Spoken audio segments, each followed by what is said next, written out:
Kwe. Good morning, bonjour, salam, and shalom. My name is Amal Hassan Al-Hajouj. I am the Executive Director of a pledge promoting leadership for empowerment, development, and justice. I would like to start by our land acknowledgement, and I will read it. I practiced it, so Dale is here. If you are here, please correct me.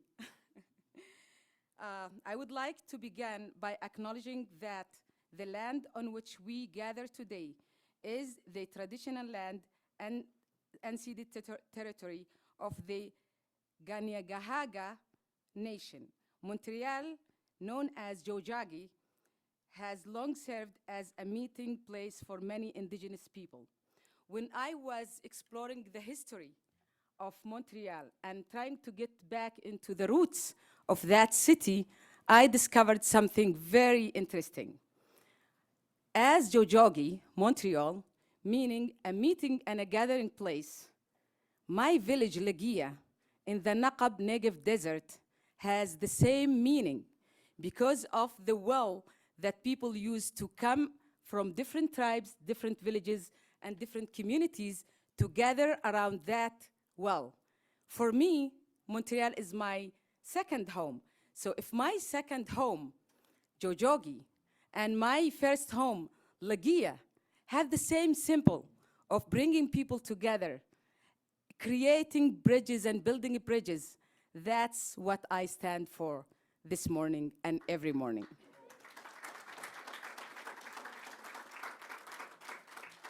I really want to thank every one of you who took the time and joined for this very important journey.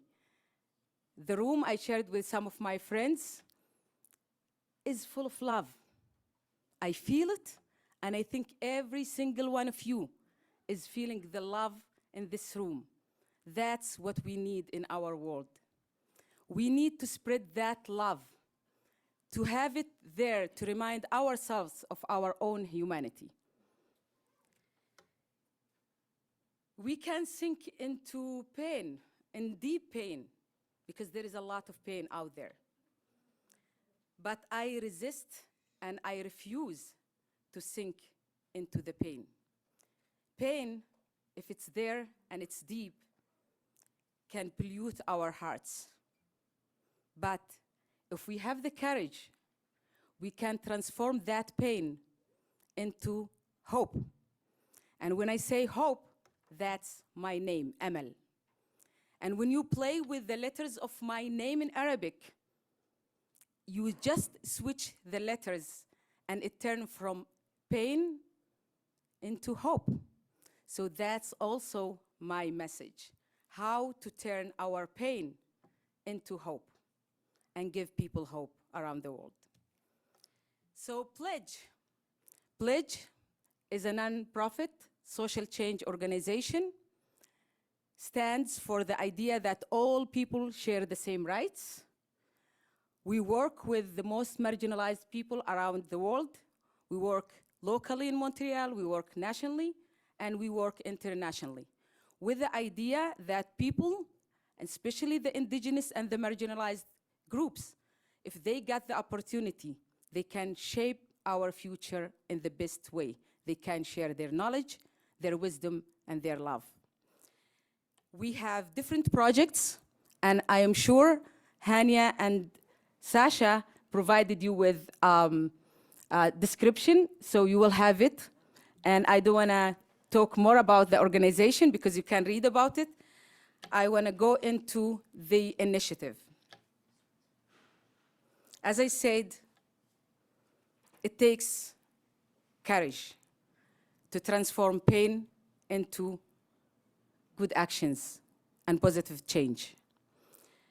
And the idea started not long ago because of the pain that personally I feel and the people around me are feeling. Dialogue is very important, and it's the basic for the understanding, and for bringing people together.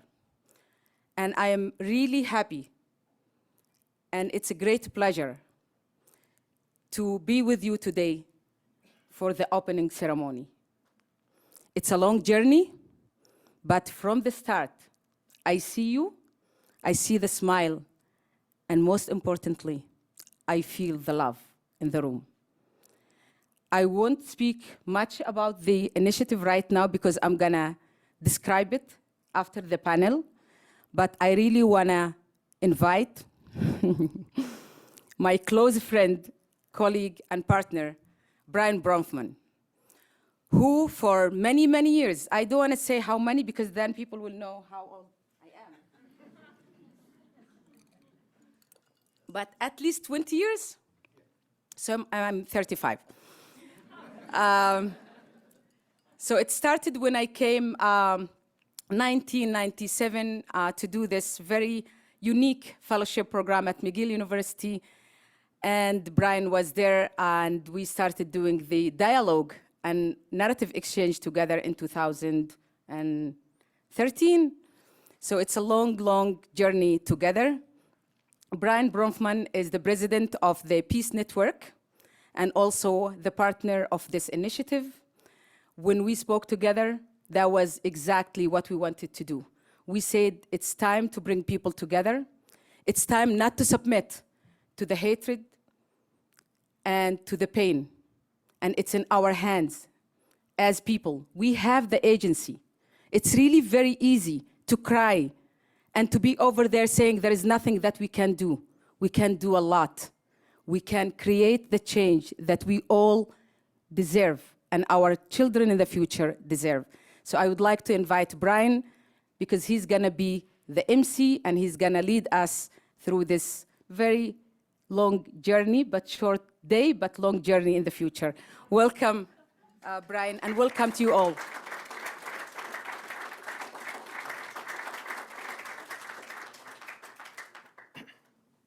Thank you, Amal.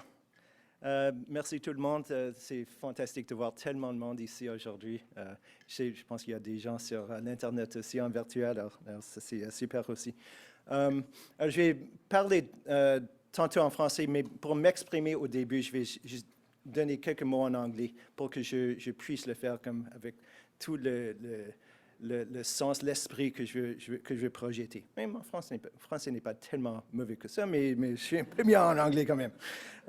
So I want to talk about why we're here.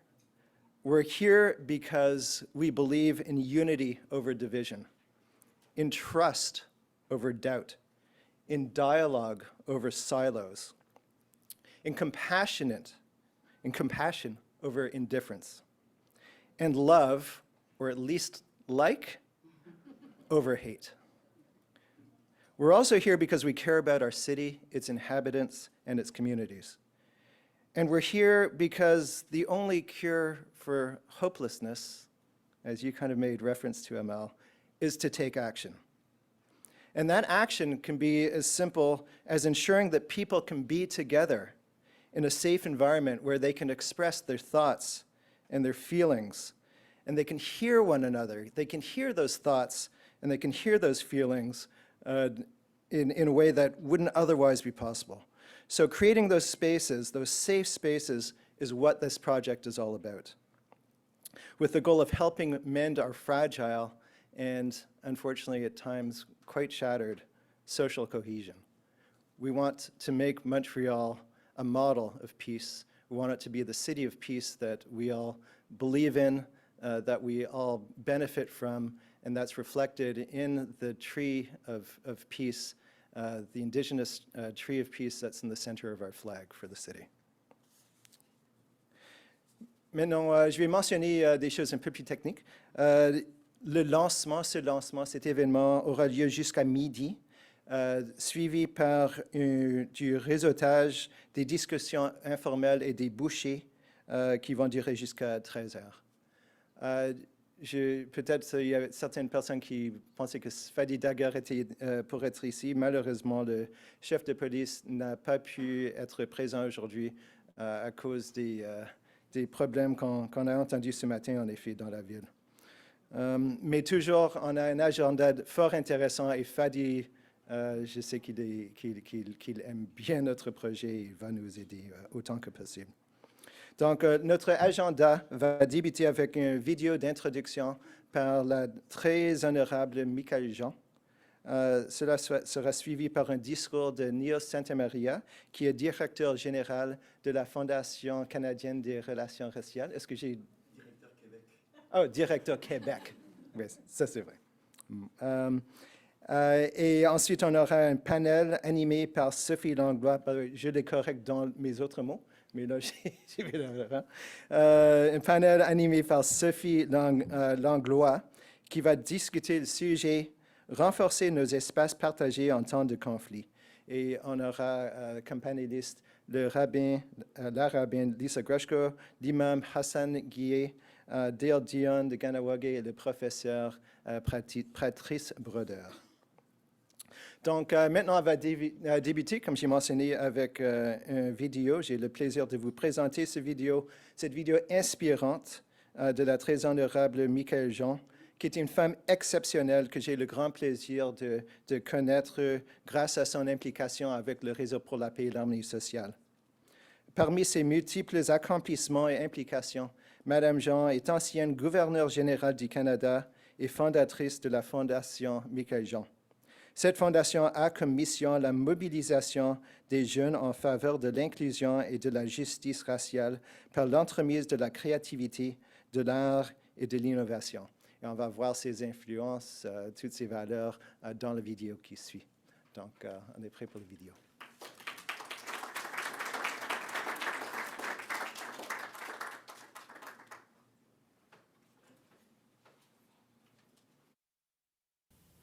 Dear friends, chers amis, ces temps sont difficiles et nous mettent terriblement à l'épreuve. Nous qui avons en commun un souci de justice, de solidarité, de dialogue et de paix. Il nous faut davantage de courage et davantage d'audace. Tout faire pour éviter que la haine, la guerre, la violence, ces conflits qui font rage, ne l'emportent sur le sens profond de la vie.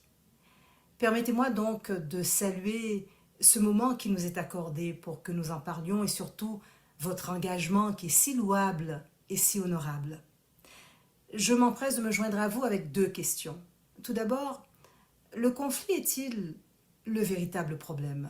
Ou est-ce davantage l'horreur, la terreur, la déshumanisation et la cruauté? Is conflict the real problem, or is it the dehumanization, the terror, the cruelty? How can we address the truth, the first casualty of war, and reaffirm our shared humanity? Cela suppose d'investir dans le dialogue et par conséquent la médiation autour des facteurs accablants, au lieu que dans la guerre totale, les massacres et la destruction massive qui ne font que multiplier et creuser davantage les fosses communes de la haine.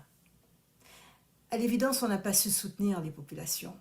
Ces femmes, ces hommes, ces jeunes de bonne volonté qui savent construire des passerelles, qui savent défier courageusement les murs, questionner le statu quo pour trouver des points d'entente, de convergence et surtout pour penser l'avenir, ensemble et en commun.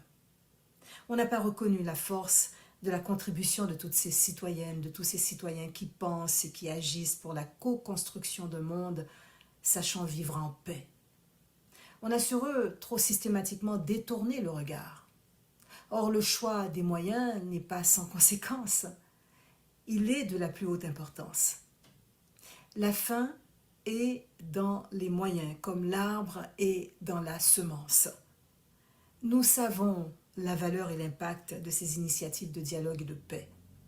Nous avons constaté 1000 fois ne serait-ce que le pouvoir des arts et de la culture pour faciliter la rencontre autour de questions difficiles et douloureuses. À l'inverse, tous les fanatismes, les extrémismes, les intégrismes du monde n'ont que faire de ces armes de construction massive pour penser la paix, établir des liens, faire cause commune. Eh bien, l'art, j'y crois. Je le vois, l'art est un catalyseur de la communication qui est un fondement de la paix. L'art exige et permet d'aller en profondeur pour réanimer le cœur battant du dialogue. Why do I speak and believe in the power of the arts? For art has the power to heal, to bridge divides, to reveal the common grounds, and to bring people together in ways that politics and diplomacy often cannot. I speak from the experience of the Michael Jean Foundation, where we have witnessed firsthand how art can prevent alienation, marginalization, to transform lives and communities. Many of you here share that expertise, and we learn from amazingly creative youth. Toutes nos initiatives, tous les projets que nous accompagnons et qui sont menés par des jeunes font une large place à la créativité, l'innovation sociale, pour aborder des questions aussi graves que les effets dévastateurs du racisme, de la dépossession, de l'exclusion, de la violence dans nos sociétés et dans le monde. We know how crucial it is to provide a platform for young people to express their experiences, to be heard, and to engage in meaningful dialogue instead of being shunned aside, fueling resentment, powerlessness, despair, and rage. Such a platform is coming this September from the 6th to the 8th, where we will host our 4th National Black Canadians Summit right here in Montreal. Le sommet pan-canadien des communautés noires réunira à Montréal des femmes, des hommes, des jeunes, des plus engagés de partout au pays. Nous les verrons plus rassemblés et mobilisés que jamais pour exiger la fin de toute banalisation de la discrimination, de ces multiples manifestations pernicieuses jusque dans nos institutions, du racisme qui détruit et qui tue, pour dire ensemble ce qui doit changer et comment, pour célébrer enfin l'apport de toutes et de tous au développement de notre société autour d'une même volonté de défendre la vie et de promouvoir le bien commun. Cela doit être l'affaire de toutes et de tous, pas uniquement l'affaire des personnes les plus accablées par cette discrimination. The summit will also be a powerful demonstration of how art and dialogue can drive social change, promote justice and foster peace. Nous sommes réunis aujourd'hui par ce même pacte, en faveur du dialogue et d'une résistance collective au fléau de la haine et de la violence. Soit dit en passant, il sera bientôt possible de vous y inscrire, alors notez le site. Please join, come and make your point, learn from the perspectives gathered across Canada. You can register by going to nationalblackcanadianssummit.ca, sommet pan-canadien des communautés noires.ca. Together we stand stronger, again with courage, convinced that our collective strength can overcome division. So let us use every opportunity to do so. Like the Dialogues of Solidarity project is more urgent and purposeful than ever. This initiative equips civil society leaders with tools essential for navigating through conflict, ensuring that every voice can be heard in a safe and respectful manner. Pour combattre les effets dévastateurs de la haine, du racisme, de la déshumanisation, notre vigilance, notre attention de tous les instants est nécessaire. Il ne faut rien tenir pour acquis. Chaque question que vous aborderez ici aura sa pertinence. So let us ensure that this event is not just a moment of reflection, but a starting point for lasting and meaningful change. À vous toutes et à vous tous, chers amis, je dis merci. Merci infiniment.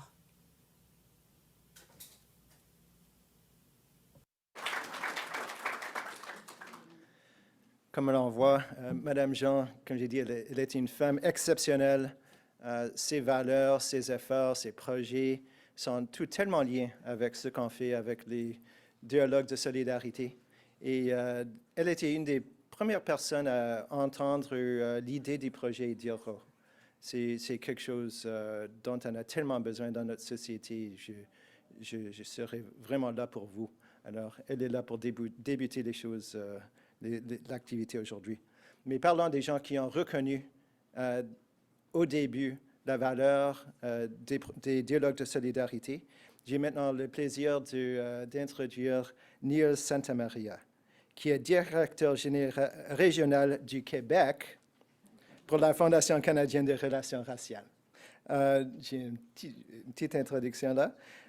Et la Fondation canadienne des relations raciales, encore une fois, comme la Fondation Michael Jean, est un autre membre du Réseau pour la paix et l'harmonie sociale. Donc, Neil est une autre personne que je connais, que j'aime bien et que j'admire. Avant sa position avec la Fondation, Neil travaillait comme chercheur et coordinateur de projets au sein des immigrants et réfugiés. Tout le monde impliqué dans les dialogues de solidarité veut remercier Neil et sa fondation, non seulement pour leur appui financier, mais d'avoir été les premiers à reconnaître la valeur du projet au point de s'impliquer concrètement avec une subvention généreuse. Alors, j'ai le plaisir de demander Neil Santamaria à vous donner des paroles. Merci beaucoup.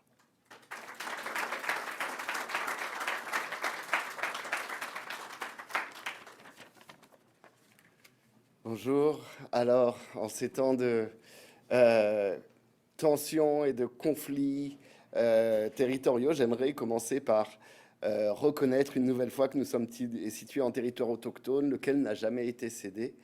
Et je reconnais la nation Kanien'kehá:ka comme la gardienne des terres et des eaux sur lesquelles nous nous réunissons aujourd'hui. Tiohtià:ke, Montréal, donc, est historiquement connu comme un lieu de rassemblement pour de nombreuses Premières Nations et aujourd'hui une population autochtone diversifiée.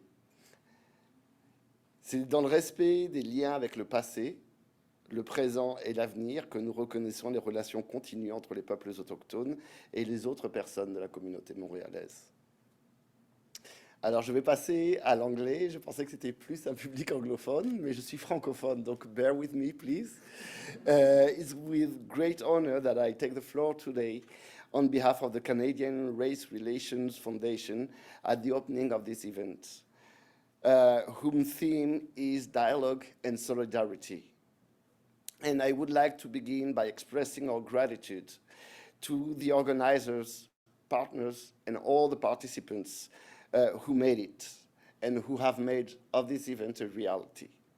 It's been a long time now that we've been talking about such an event, and I'm so thrilled that it happened today, Amal.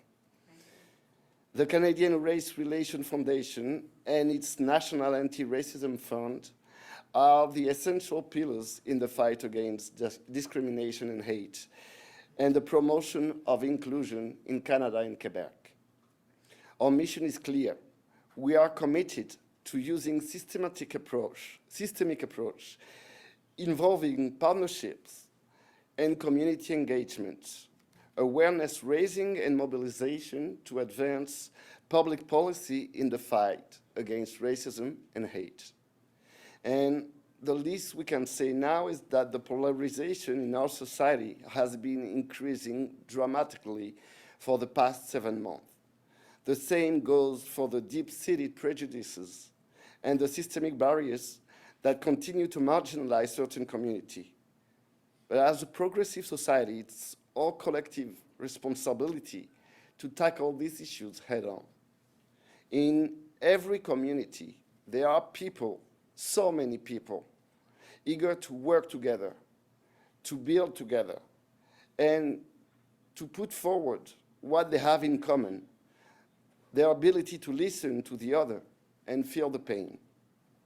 This is the first step to break the cycle of hate, and this is precisely why these dialogues are so important. They offer us a unique platform to break the silos, to exchange ideas, as you said, Amal, to convert pain into hope, and to take actions. Because to me, what's even more important than all of that is that we can rebuild the bridges that have been destroyed or that are crumbling right now. Together, we can chart a path towards a future where everyone, regardless of their background, color, religion, has the opportunity to realize their full potential and to contribute fully to Canada's prosperity. A society in which we fully all belong. And CRIF, on that note, will launch a series of workshops next week, and we'll have that workshop in Montreal this November. And save the date already, the 19th of November. And we also are going to partner with the Black Summit of the Honorable Michael Jean, because what we want to do here is to sit people together, communities and key actors in Quebec and Canada, and help them better accompany the victims of hate. On behalf of the Canadian Race Relations Foundation, we are pleased to support this great event through our National Anti-Racism Fund. This fund is one of the most important ways in which the foundation is helping to build a more equitable and inclusive city. It reaffirms our commitment to building a national anti-racism and anti-hate framework by strengthening the capacity of racialized communities, religious minority groups, and indigenous people to carry out their awesome own anti-racism work by creating opportunity for inclusive dialogues. Au nom de la Fondation canadienne des relations raciales, je vous souhaite à toutes et à tous un excellent événement, ainsi que des discussions fructueuses et des actions concrètes en faveur d'un avenir plus équitable et reconnaissant de la diversité et de la richesse de notre diversité. Je vous remercie.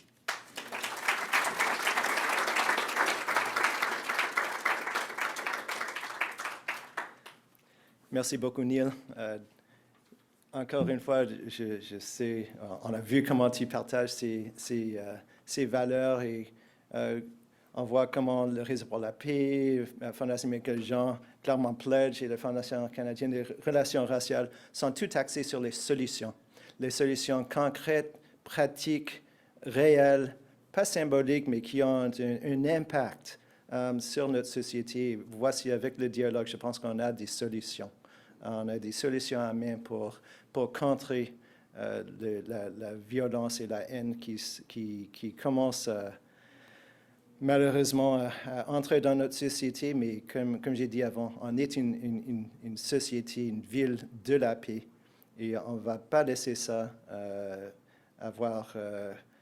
vraiment s'établir. Et on va absolument se rallier autour de nos valeurs partagées, de respect et d'amour, d'expression à soi, oui, mais expression non violente et, comme j'ai dit, respectueux. Alors, merci beaucoup pour tout ça. And now we're going to move to the next part of our event, which is the panel discussion. So one component of the Solidarity Dialogues is a series of webinars which are intended to increase public awareness and to generate support and appreciation of the project and its objectives. And the first such webinar is this panel, which will be on the topic of strengthening our shared spaces in times of conflict. And plus, it'll give a taste of what dialogue, what discussion can yield, which is, of course, the point of the Solidarity Dialogues themselves. Donc, afin de faciliter ce panel, on a le plaisir d'avoir parmi nous Sophie Langlois. Et je vais l'introduire ici. Donc, comme envoyée spéciale et correspondante à l'étranger, Sophie Langlois a réalisé des reportages dans 25 pays d'Afrique et plusieurs pays d'Asie. Elle a couvert des guerres, des conflits et des violences électorales, ainsi que la Coupe du monde de football en 2010 et malheureusement le décès de Nelson Mandela. Sophie a aussi été correspondante à Washington et à l'Assemblée nationale du Québec, journaliste d'enquête et reporter économique. Elle a remporté le prix Judith Jasmin, qui récompense l'excellence journalistique au Québec. Elle détient des diplômes en sciences politiques, journalisme et relations internationales. Donc, je demande à Sophie Langlois de prendre la scène et de diriger notre panel qui devrait être fort intéressant. Merci.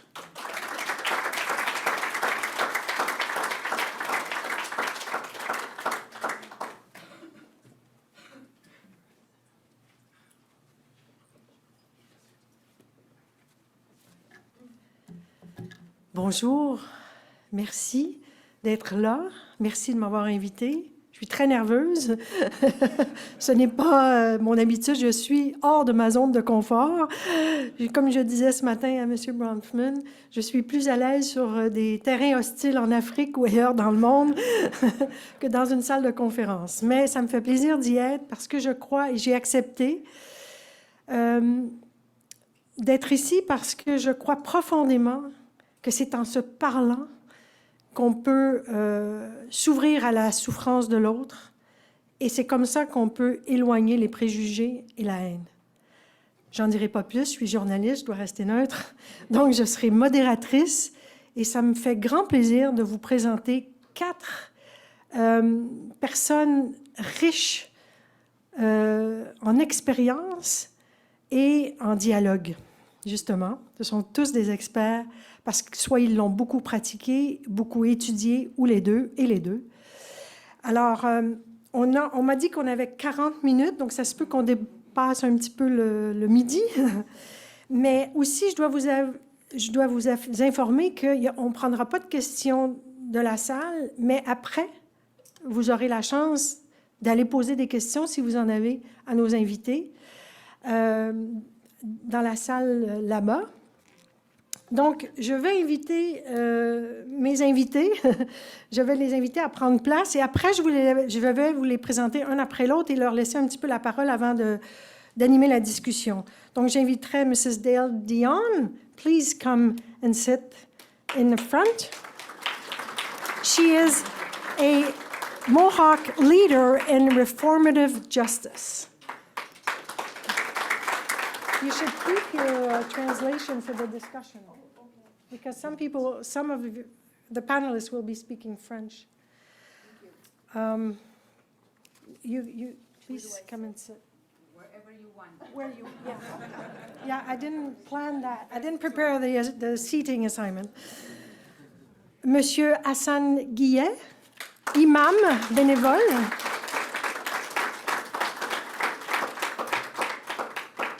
Rabbi Lisa Grushko. Et Monsieur Patrice Brodeur, professeur à la Faculté des sciences à l'Université de Montréal. Donc, Dale Dion, our guests will speak French and English. So we start with Mrs. Dion. Dale Dion is her name in the English language, but her Mohawk name is Kahonhayente? Oh, I knew she would correct me. And she is, not that close, and she is of the Bear Clan. I'd like to quote her here. She writes, "I live in Ganawage, which is across the river from Montreal. This is my homeland." She graduated with a bachelor's degree from Syracuse University. Most of her experiences and training have been with greats in the field of peace building, negotiation, and mediation. She's been working in her community to develop a justice system that somewhat mirrors the Mohawk's culture way of being. She helped build a restorative justice program. Let me quote her again. "We incorporated our own cultural values and stories to achieve success. This process of justice is for healing amongst ourselves to become a healthy nation once again.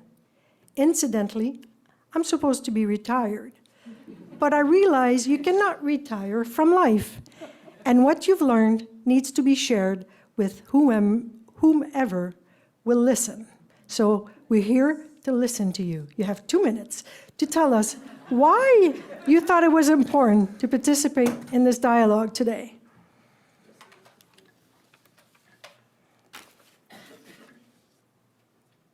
Well, thank you. Well, the first thing I would like to say is Nyankoa, which is a big thank you for everyone to recognize that Tiohtià:ke, or Montreal, is our home. I remember when I was, my grandmother and grandfather, they had a farm in Ganawage, and they were the very last people before the seaway to leave. They refused to leave. So my grandfather used to, they did construction all around their farm. And my grandfather, they even cut off the water. There was nowhere to get water. So my grandfather only had a horse and buggy.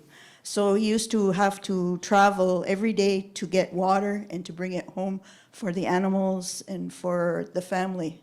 So it took, they were the very last ones, and my grandparents were very strong, and they did not want to leave their land. So I think those genes have come down to me because I confirm. because I guess years back, before I got involved in conflict resolution, I guess I would be referred to as a, not an instigator, what would you call that? A warrior, a fighter for our principles and our land and our people. So after all these years, we're still here. What 30 really... seconds. 30 seconds, okay. This is very difficult for me because I'm used to speaking. People always tell me I speak too much, but I've learned so much in my lifetime. But it's because of all these struggles that I got involved in looking and learning about conflict resolution, and also how our peoples became, it was a divide and conquer kind of thing, internalized, and then our people start fighting with each other. So developing this restorative justice process has helped in our community to try to heal those conflicts amongst ourselves so we can move forward as a unified group rather than fighting each other instead of on the outside. So that's a very short, because I could go on and on. Thank you. Thank you. Monsieur Hassan Guillet est imam bénévole dans plusieurs mosquées de la région de Montréal, dont celle de Brassard. C'est en tant que porte-parole du Conseil des imams du Québec, je pense que les Canadiens l'ont découvert, quand il a prononcé une éloge lors de la cérémonie en hommage aux victimes de la tuerie à la mosquée de Québec. Son discours a été largement diffusé dans le monde et loué comme un appel courageux au dialogue et à la paix. Courageux parce qu'évidemment, il était dans la souffrance aiguë à ce moment-là. Il détient, ce qui est moins connu, c'est qu'il détient, que c'est aussi un scientifique. Il détient un baccalauréat et une maîtrise en génie aérospatial de l'Université de Concordia. Et donc, il est membre de l'Ordre des ingénieurs du Québec. Il est aussi avocat et membre du Barreau du Québec. C'est donc un imam et un scientifique, un intellectuel qui croit profondément au bienfait du dialogue, à la richesse des relations humaines. Il a eu donc plusieurs emplois en génie, en droit et en gestion dans l'industrie aérospatiale canadienne. Il a travaillé pour Bombardier, CAE Electronics, Pratt & Whitney et Boeing, entre autres.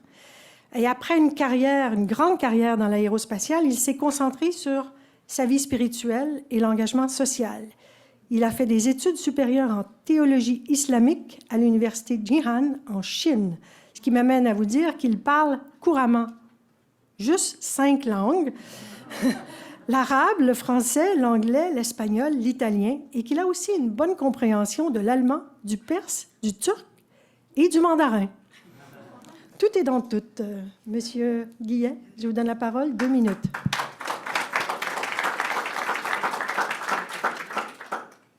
Je commence par vous saluer en arabe. Assalamu alaikum wa rahmatullahi wa barakatuh. Et comme ma voisine ici, ma voisine des chaises et ma voisine des résidences aussi. Madame Dion est ma voisine à Kanawagi, moi je suis à Saint-Rémy. Comme elle était élevée sur une ferme, moi aussi j'étais élevé à la campagne. Et comme ils allaient chercher l'eau tous les matins, moi aussi j'allais sur le dos des l'âne chercher l'eau de notre source au village. J'ai 2 personnes ici qui viennent d'un village voisin du mien. Donc, Monsieur Hassan est d'origine libanaise. Je suis d'origine libanaise. Donc, je donne cette anecdote, pas pour parler de mon CV ou les CV de ma voisine, mais pour vous dire jusqu'à quel point, quand on cherche des points communs avec les gens, on trouve toujours des points communs avec les gens. Et quand on commence à parler plutôt de commencer avec les points avec lesquels nous ne sommes pas d'accord, il faut commencer avec les points avec lesquels nous sommes d'accord. Je regarde tous mes voisins ici, il n'y a pas un ou une avec qui j'ai pas des points, beaucoup de points communs. Je n'ai pas le temps de les énumérer, peut-être plus tard. Pourquoi je suis ici? Je vais répondre par une fable et un verset du Coran. Le verset du Coran qui dit, notre livre sacré, qui dit « Celui qui tue une vie humaine, celui qui tue une personne, c'est comme s'il a tué l'humanité tout entière. Et celui qui sauve une vie humaine, c'est comme s'il a sauvé l'humanité tout entière. » Il reste 20 secondes. Et c'est pour ça, moi, je suis ici. Si je peux contribuer à sauver une vie humaine, je serai heureux. La fable est la suivante. Il y avait un grand incendie dans une forêt. Tous les animaux se sont fuis. Il y avait les colibris, vous savez, les colibris qui étaient très petits. Ils allaient chercher une goutte d'eau à la fois du lac à côté pour les mettre sur le feu. Les tatous, qui est un grand animal, qui l'a regardé, il dit... Penses-tu que tu vas étendre les feux avec tes quelques gouttes d'eau et avec ton petit bec? Il dit, je le sais, mais je fais mon possible. Donc, il savait qu'il ne pouvait pas éteindre les feux, mais il faisait son possible. Moi aussi, je ne pense pas pouvoir éteindre les feux ni au Moyen-Orient, ni ici, mais je fais mon possible. Puis je vous invite tous à faire votre possible. Merci. Merci. Merci.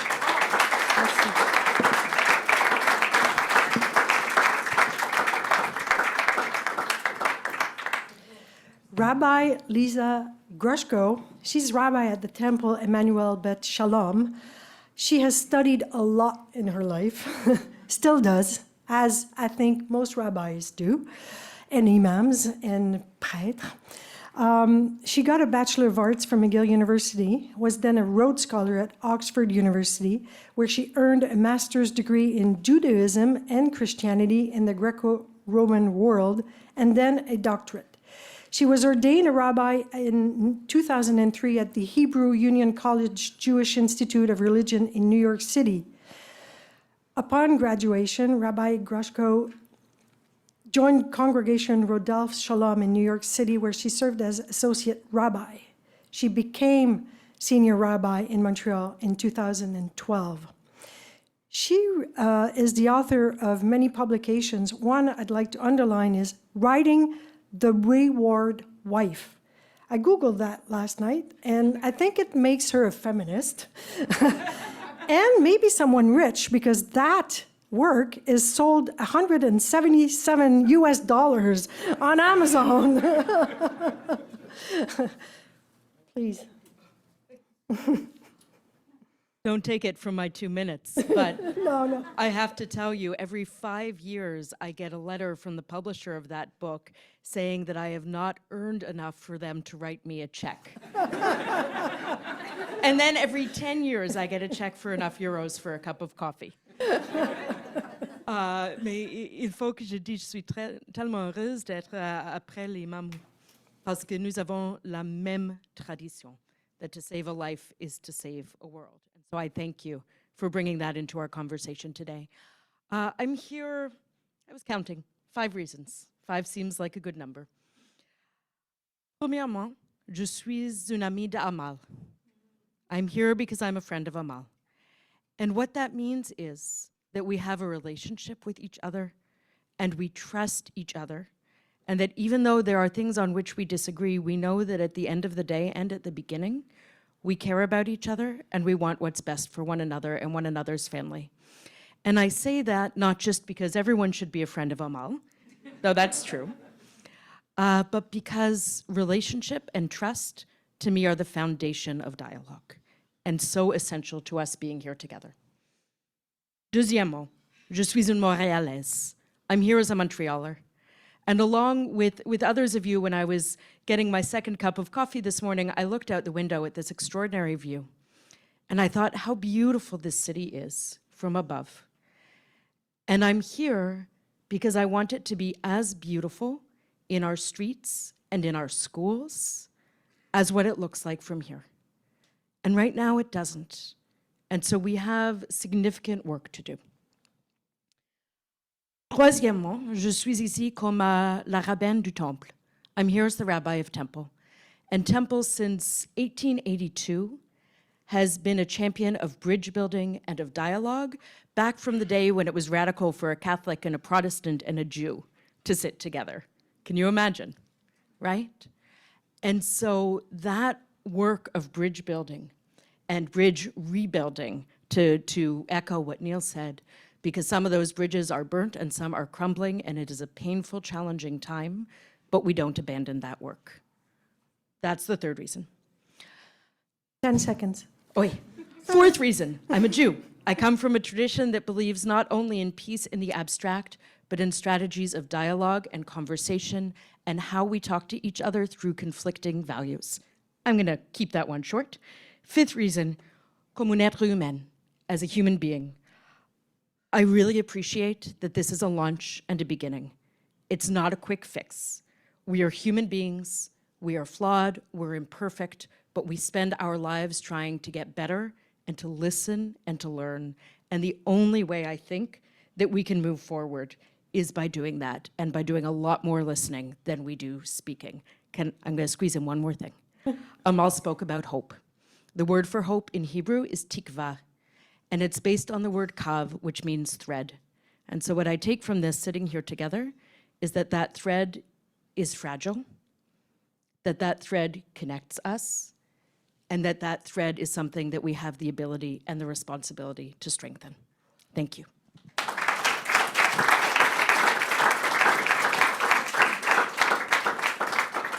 Et maintenant, je vous présente Patrice Brodeur. Il est professeur agrégé à l'Institut d'études religieuses de l'Université de Montréal. C'est un islamologue et un grand expert en dialogue interreligieux. Il a un baccalauréat en sciences des religions et une maîtrise en études islamiques de l'Université McGill, une seconde maîtrise et un doctorat en religion comparée de l'Université Harvard. Il a également étudié 2 ans à l'Université hébraïque de Jérusalem et 1 année à la faculté de Charia de l'Université de Jordanie. Il fut titulaire d'une chaire junior de recherche du Canada sur l'islam, le pluralisme et la globalisation pendant 10 ans jusqu'en 2015. Après, il a travaillé pour le Centre international de dialogue en Autriche de 2016 à 2021. Il a beaucoup publié. Ça inclut une cinquantaine d'articles, de chapitres et de livres. Il a aussi donné plus de 200 communications en milieu académique et offert des formations au dialogue dans plus de 50 pays de par le monde. Donc, on est chanceux de l'avoir parmi nous aujourd'hui. Monsieur Brodeur, votre 2 minutes plus, parce que si je dois être équitable, vous pouvez aller jusqu'à 2,5, 3.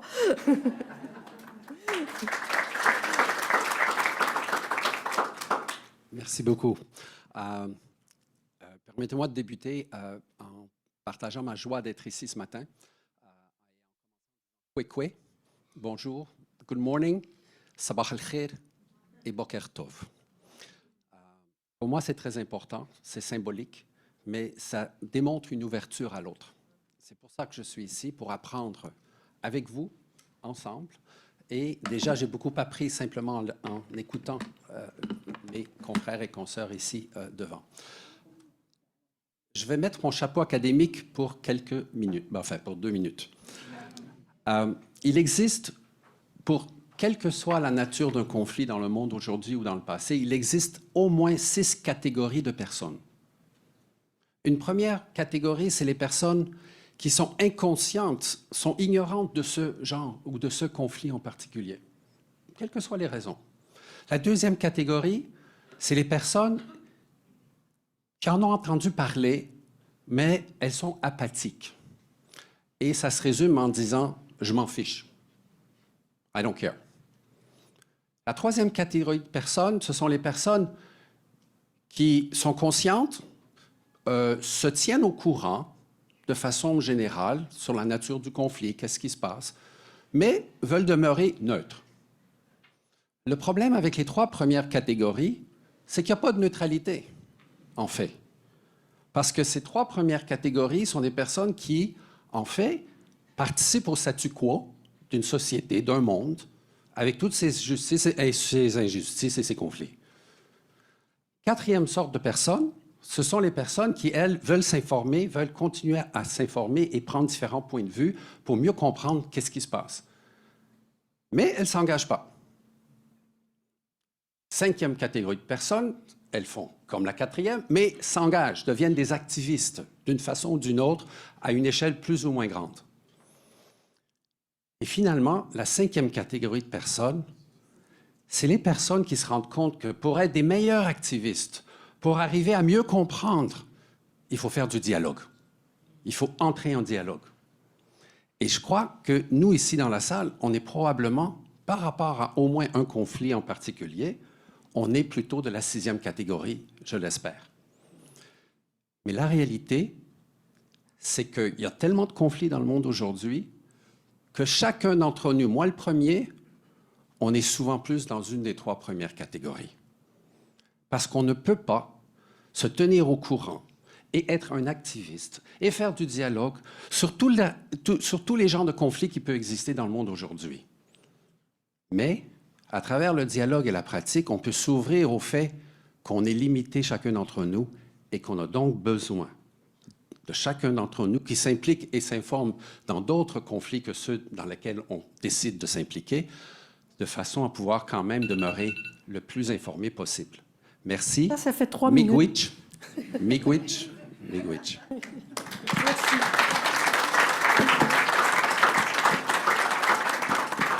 Bon, j'ai arrêté. Mon minuteur, c'est fini. Il nous reste à peu près 30 minutes, quoi? 30 minutes? Oui?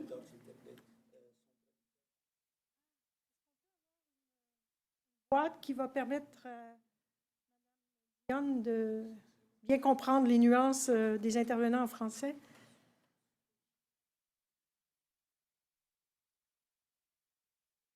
Je vais commencer par demander aux invités si vous avez entendu quelque chose dans les interventions de vos collègues qui suscite une réaction. Sinon, moi, j'ai plein de sujets sur lesquels je voudrais vous entendre et je vais vous lancer là-dessus. Est-ce que vous... Mrs. Dion, I was asking, is there anything you heard that you would like to react to? Because dialogue, I think the first quality of a good dialogue is to listen and to accept and react if reaction there is. So I'd like to respect that in our discussion. So il y a personne qui a de... Non? C'est à nous.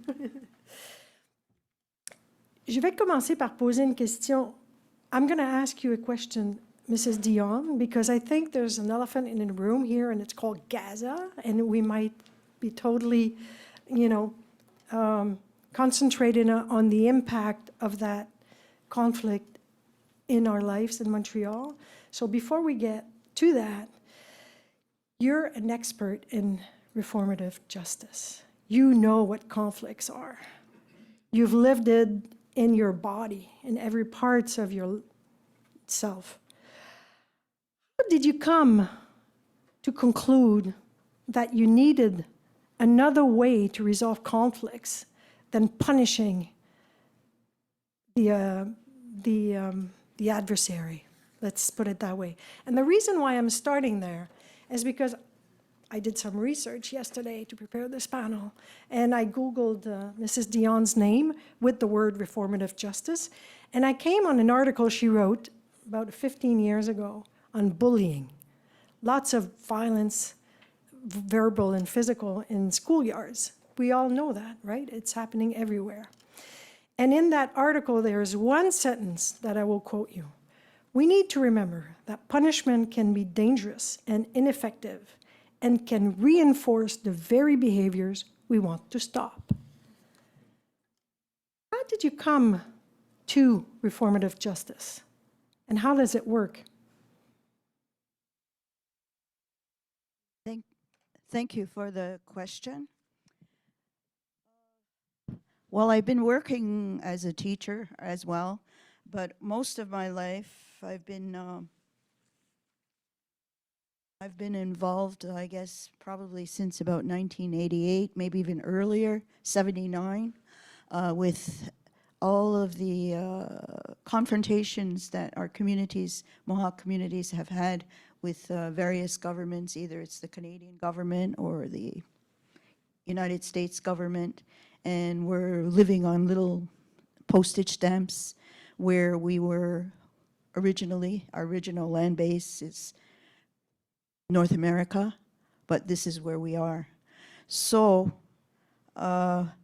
what has happened, at that time I realized, is the internalized racism and the internalized aggressiveness that became amongst our communities. So, and myself, just thinking about it, wondering where in our culture or in our history, what is it that's there, that why we survived up to this point? And in fact, it was the culture of the Great Law of Peace, or the Constitution of the Confederacy, the Haudenosaunee people. And if you see that circle there with the tree, and there's usually an eagle at the top, and the eagle signifies any warning us if there's any, danger coming, and for our people and for other peoples, should they choose to come under that tree of peace, and all of those branches branching out from the north, south, east. It's meant for anyone, the whole world, even. And that's who we are. We are peacemakers. That's the gift that we've been given as people. And because of that, you see that there's a circle around it. And in our Thanksgiving address, which normally would have been done when we gather with people, is to give thanksgiving to every part of that.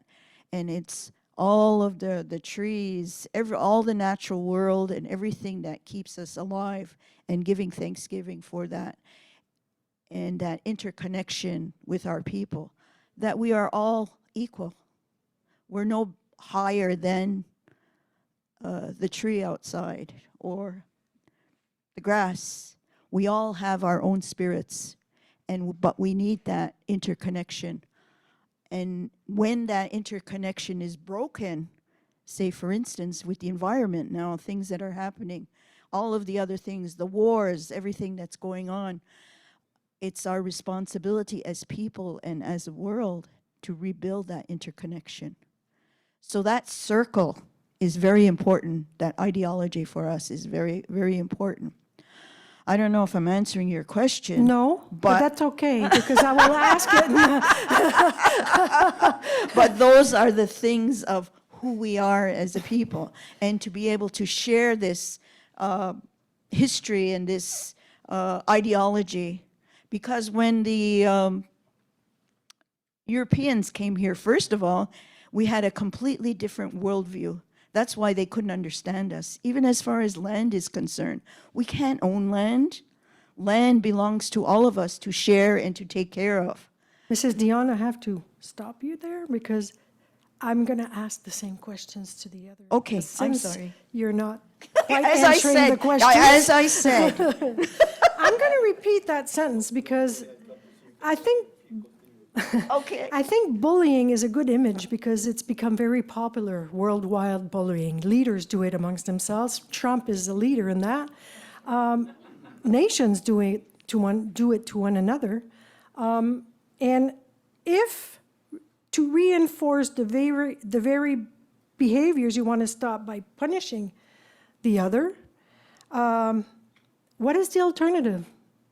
What is the alternative to punishment? And I will give the microphone to the other three. Yeah? En français, s'il vous plaît. Avec plaisir en français. J'ai un représentant de l'Office de la langue française ici qui me surveille, là, donc... C'est son épouse. C'est mon épouse de 40 ans, imaginez-vous. Merci beaucoup. Une Québécoise d'origine québécoise. Bah, regardez, ce qui arrive, effectivement, on a toujours tendance, on est des êtres humains, on n'est pas des robots. Quand quelqu'un nous fait mal, la première réaction naturelle, c'est d'obtenir justice et faire mal à l'autre. C'est humain. Je ne peux pas juger quelqu'un quand on lui donne une claque, il va répondre avec une claque.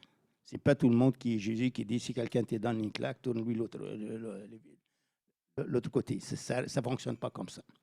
Mais quand on réfléchit, c'est pas ça qui va résoudre les problèmes.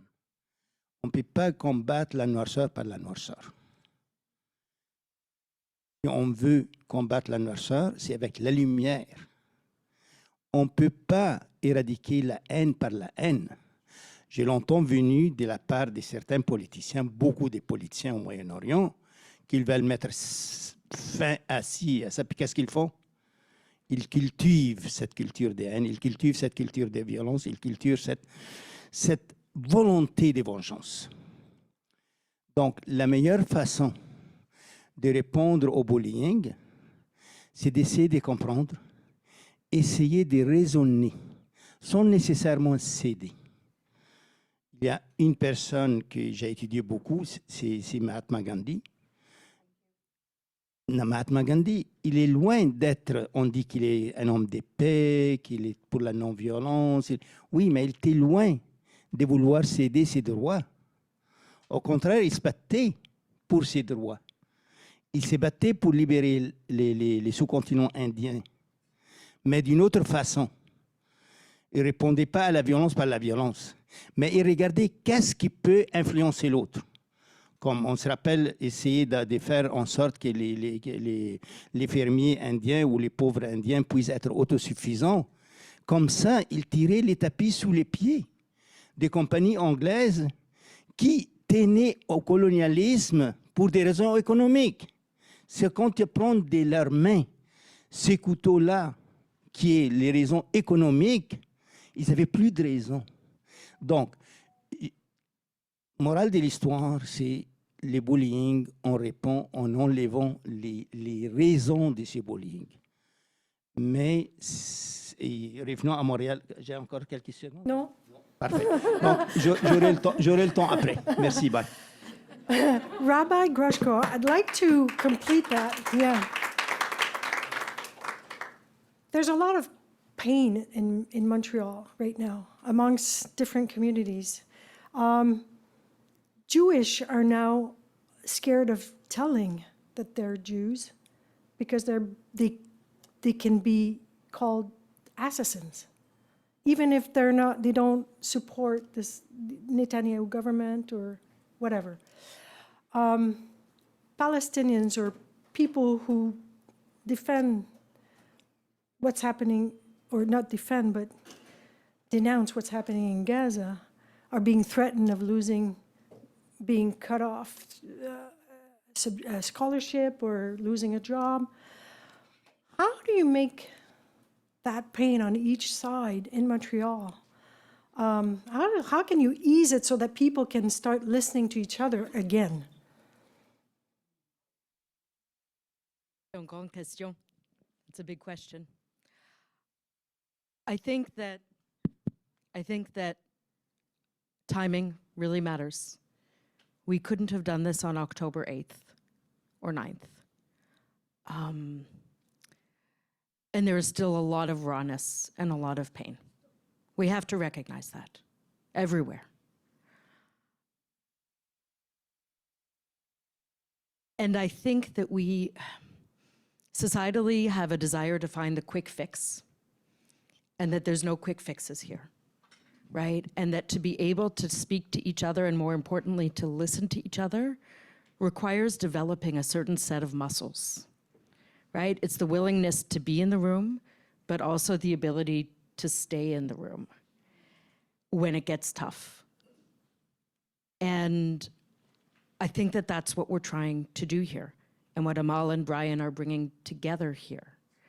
And that's why it's so precious and so hard, and not something to take for granted. But I truly believe that we believe in Judaism that there's great power in speech, good and bad. And that when we talk about bullying, the only thing worse than not talking is talking in ways that cause harm, right? And so we are here, I think, to find ways to talk that are not always comfortable, but where there's a certain foundation of care, right? And so that, I think, is for me, the first thing. The only other thing I'll say is you mentioned that Dion didn't answer your question, but I wonder whether, in some ways, it's because the question that you asked was a question of you, singular. And Dion answered with a we. And I think that one of the great things that many of our religious and cultural traditions have is they make us think in terms of the we. Not that I speak for anyone else or anyone here speaks for anyone else, but in the sense that we have a sense of responsibility to a community, here and now, and also past, present, and future, right? So there's this notion that somebody was asked a hard question, and he said, well, I have to consult with 2 people first. And he came back the next day and gave an answer, and the person said, I got to know, who did you consult with? And he said, I consulted with my grandfather who died a decade ago, and my granddaughter who is yet to be born. And I think that that's the perspective that will help us move forward. Merci. Thank you. Monsieur Brodeur, je suis journaliste depuis 31 ans, à peu près 25 ans de ces années-là au Québec. Je n'ai jamais vu un conflit qui se déroule loin d'ici avoir autant d'impact ici. C'est pas, on est Montréal, Québec, Canada n'est pas unique là. On voit des manifestations un peu partout dans le monde de ces conséquences-là. Mais moi, j'ai couvert des manifestations pro-palestiniennes en novembre et ça m'est jamais arrivé, au bout de 30 secondes, de me faire envoyer promener par des manifestants québécois d'origine québécoise, de jeunes étudiants qui avaient à peu près pas entendu parler de la Palestine avant le 7 octobre et qui, en moins d'1 mois, étaient devenus des radicaux dans la cause pro-palestinienne, au point de ne plus vouloir parler aux médias qu'ils accusaient d'être tous pro-israéliens parce qu'on n'osait pas appeler ce qui se passait à Gaza un génocide. Alors je me disais, my God, mais le dialogue, on part de loin là. Comment est-ce que, d'abord, j'ai 2 questions pour vous. Comment on peut se radicaliser si rapidement sur une cause qu'on connaissait à peine avant, ici au Québec?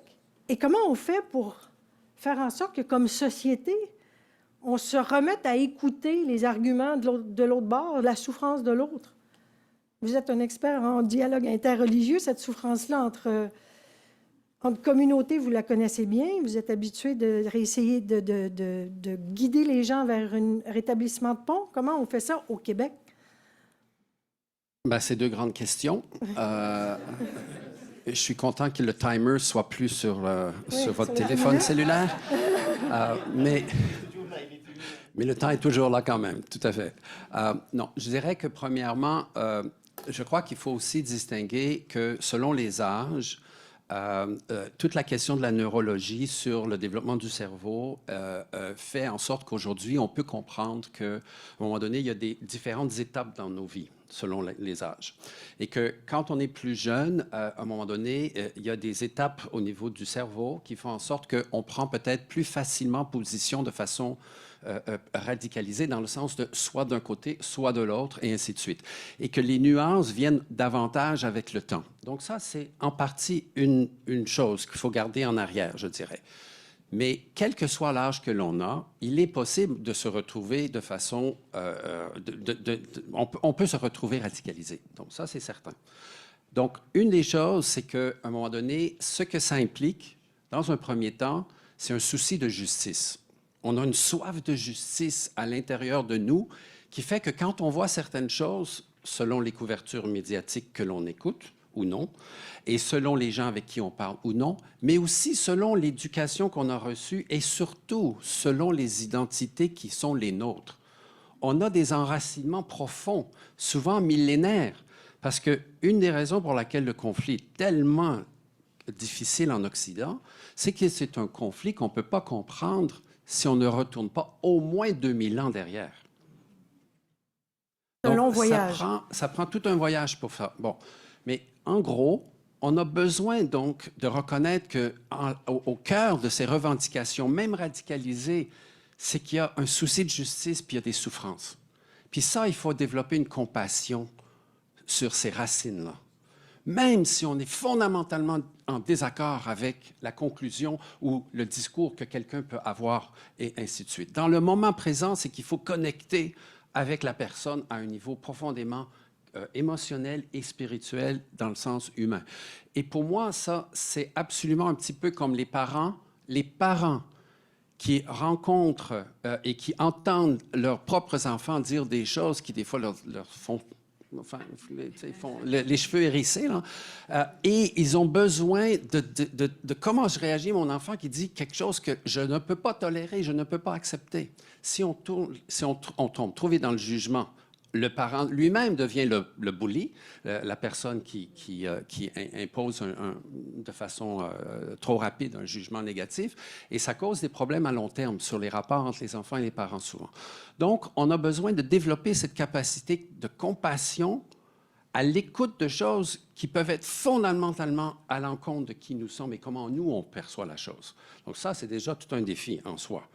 Alors, où est-ce qu'on peut développer ces capacités? Si on ne les a pas développées en famille, parce que c'est d'abord là, à mon avis, en famille, dans nos écoles et dans nos milieux de socialisation, que ce soit les sports ou que ce soit la vie de quartier ou ainsi de suite, dans les milieux de socialisation, où sont ces efforts de réellement apprendre aux jeunes et aux moins jeunes à comment se parler pour justement faire en sorte que nos propres discours ne tombent pas dans ce qu'on appelle dans la théorie des conflits, le triangle du drame, the drama triangle.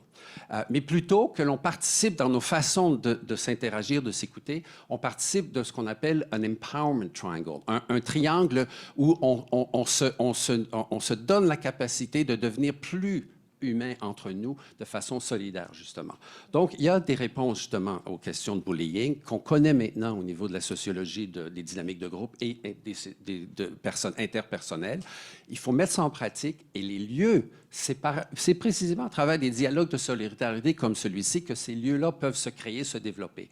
Et malheureusement, la plupart du temps, on n'a pas suffisamment de ces espaces dans nos endroits, dans nos sites religieux, nos communautés religieuses ou nos communautés professionnelles non plus, hein, au travail. Où sont les rencontres de dialogue de façon informelle dans nos lieux de travail? J'imagine qu'il n'y en a probablement pas beaucoup.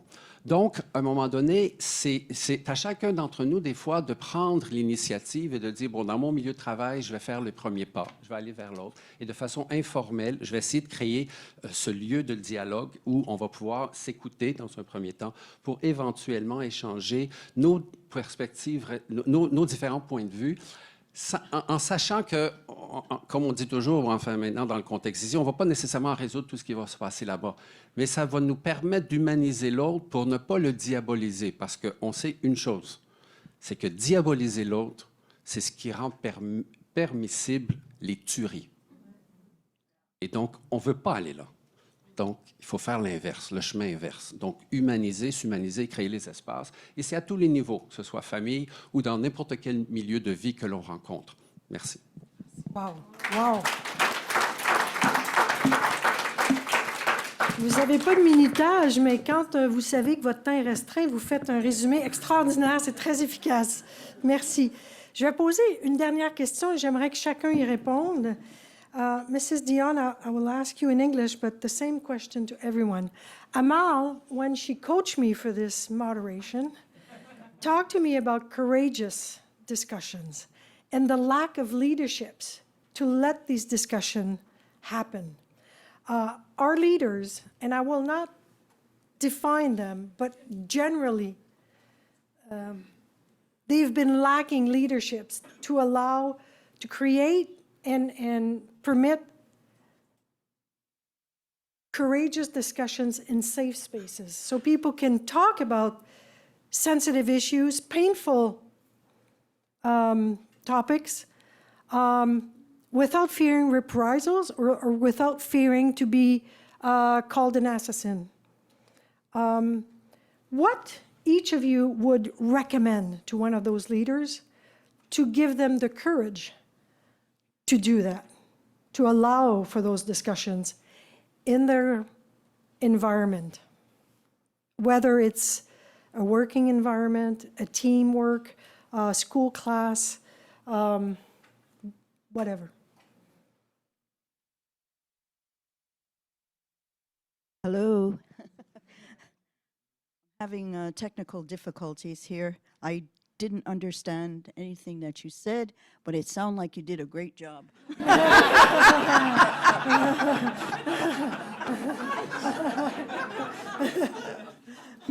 So I think I'll just give an example of what we did in our community. And we have about 10 minutes left, so it's again back to about 2 minutes, eh? For each of us. No. So we'll test your dialogue here, qualities. You have to let time for the others. You have 10 minutes Oh, altogether. goodness, you should have put me last. I guess what I could just give you an example of what we did or what I did in our community to change our justice system to the restorative justice.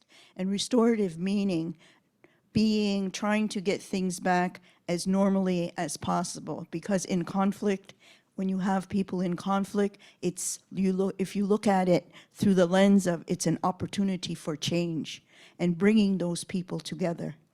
And creating a space where they would be able to feel comfortable. But also, one of the first things we did was on each party, you need to sit with them as well and have ears and listen and ask about their stories.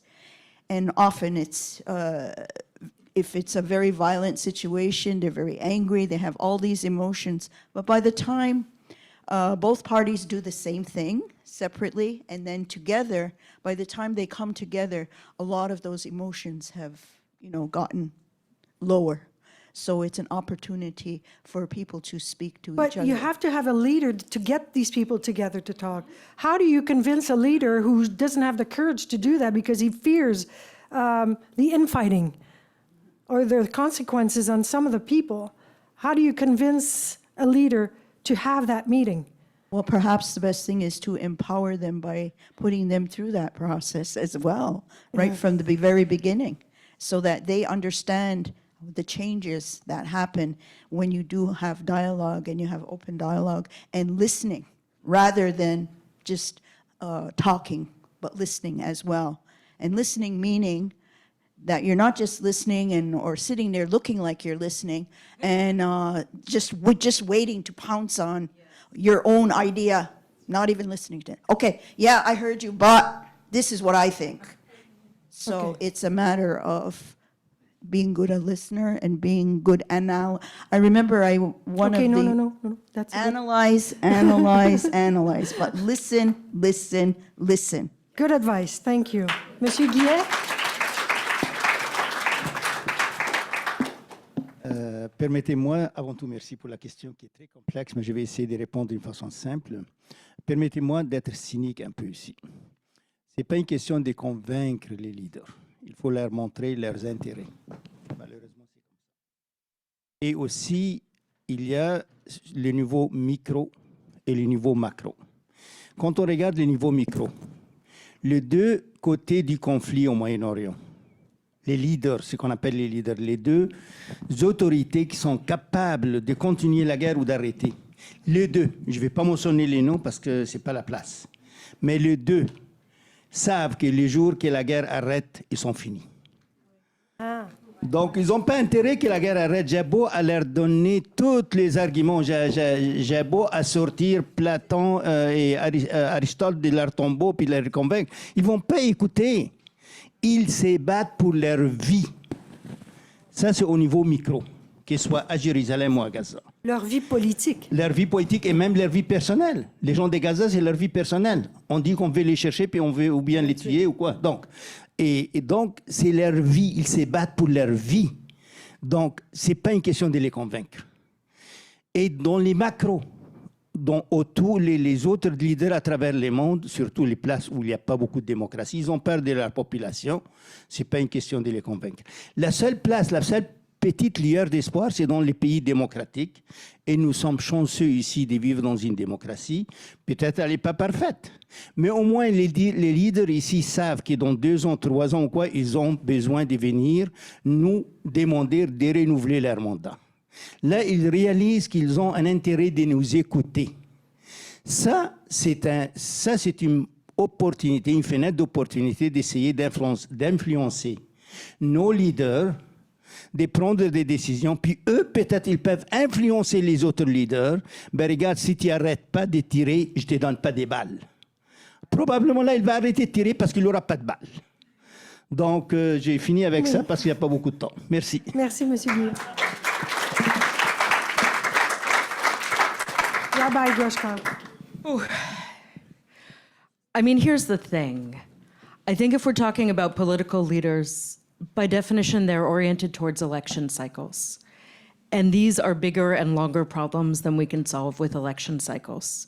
Similar to our environmental challenges, right? You don't make progress on this if you're thinking in terms of 3 or 4 years. So the first thing I think is that we need to empower different kinds of societal leadership that are not simply political ones, right? I sometimes say that one of the best parts of being a rabbi is I get to kiss people's babies without asking for their votes.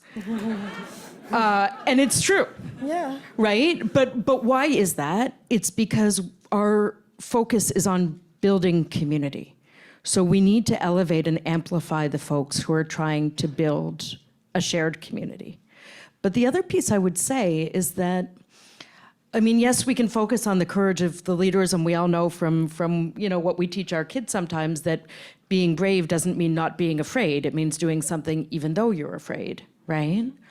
But the reason that I can do any of the things that I do is because I have a community that I know shares the same basic values, will tell me if they think I've gone off course, and are willing to trust me to some extent to try to give voice to some of the things that they care about.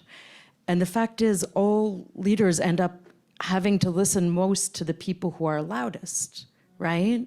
But everybody here has the capacity to lead in a certain way, to support or to communicate with a leader in a certain way, to call out not just the stuff that makes the headlines, but to say, hey, I noticed you were nuanced on this, or that you're making an effort to make this a real conversation over here, and I just want you to know that I support you. Or I might disagree with you, but I understand why you're doing it, right? And that actually is vitally important because, yes, as I've learned from Amal, leaders, ultimately, you gotta lead and you gotta take risks, but you have more foundation to take those risks if you have a community that you are in alignment with and with whom you have trust. Merci. Thank you. Monsieur Brodeur. Et en complément avec les belles réponses et sages réponses que nous venons d'entendre, j'aimerais simplement élargir le concept de leader et de se dire qu'on est chacun d'entre nous au centre d'un cercle d'influence. Notre cercle d'influence peut être petit, il peut être moyen, grand, énorme, mais l'important, c'est qu'on est le leader de ce cercle d'influence-là. Et donc, c'est comment nous, on se convainc nous-mêmes de faire ces actions. Et moi, j'ai un petit défi pour chacun d'entre nous, moi-même en premier, c'est simplement de se dire que si chacun d'entre nous, puis ça va être un petit devoir, comme on dit en tant que prof, un petit devoir à faire à la maison ou au travail, c'est de revenir à notre prochaine rencontre de dialogue en disant, oui, j'ai mis en pratique mon leadership en faisant telle chose que je n'avais pas osé faire avant, dans le contexte du conflit qui nous rapproche aujourd'hui. Donc, moi, je nous invite à faire un petit quelque chose de nouveau, différent, qui va faire qu'on va mettre en pratique, justement, ce leadership personnel que l'on doit mettre de l'avant davantage dans nos vies. Encore une fois, moi le premier. Merci. Merci beaucoup. Donc, moi, je retiens une idée. Quand vous voulez avoir ces discussions, mettez les chaises en cercle pour aller vers le oui, le nous, plutôt que le mi, le moi. Parce que tout à l'heure, on a demandé 5 chaises, ils étaient en ligne. Je les ai tout de suite mis en cercle pour encourager la discussion. Alors, je vous souhaite de bonnes discussions. Courageuses ou non, il faut les avoir.